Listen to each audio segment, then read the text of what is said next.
இந்த பர்த்டே செட்டப்பில் இருக்க கேக், கப் கேக், கேக் பாப்ஸ் எல்லாமே எப்படி பண்ணுறேன்றத ஃபுல் வீடியோவும் என்னோட சேனலில் அப்லோட் பண்ணியிருக்கேன். அந்த லிங்க்கை இதுக்கு மேலே கொடுக்குறேன். நீங்கள் போய் செக் பண்ணி பார்த்துக்கோங்க தேவைப்படுறவங்க. இப்போ அந்த கேக் எப்படி பண்ணுறதுன்னு பார்க்கலாம். அதுக்கு 1 kg சாக்லேட் ஸ்பாஞ்ச் வந்து ரெடி பண்ணிட்டேன். அதை ஈவனாக 3 லேயர்ஸாக கட் பண்ணிக்கோங்க.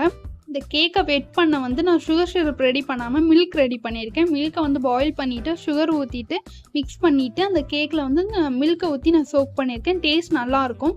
அப்புறம் எப்பயும் போல் விப்பிங் க்ரீமை ரெடி பண்ணிவிட்டு சாக்லேட் கனாஷ் ரெடி பண்ணிவிட்டு ரெண்டையும் மிக்ஸ் பண்ணிவிட்டு சாக்லேட் க்ரீமாக ரெடி பண்ணி எடுத்துகிட்டு நம்ம ஃபில் பண்ணிக்கலாம் ஒரு லேயருக்கும் நடுவில்.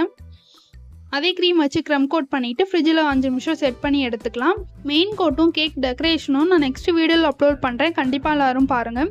சிதம்பரத்தில் யாராச்சும் இருந்தீங்கன்னா கேக் ஆர்டர்ஸ் பண்ணணும்னு நினச்சிங்கன்னா இந்த நம்பரை காண்டாக்ட் பண்ணி கேக் ஆர்டர்ஸ் பண்ணிக்கோங்க. வேறு ஊரில் இருக்கவங்க ஆர்டர் பண்ணணும்னு நினச்சிங்கன்னா உங்களுக்கும் brownies, tea cake, plum cake, butter cookies, sweet cookies, ragi cookies எல்லாமே டெலிவரியும் பண்ணிட்டுருக்கோம். நீங்களும்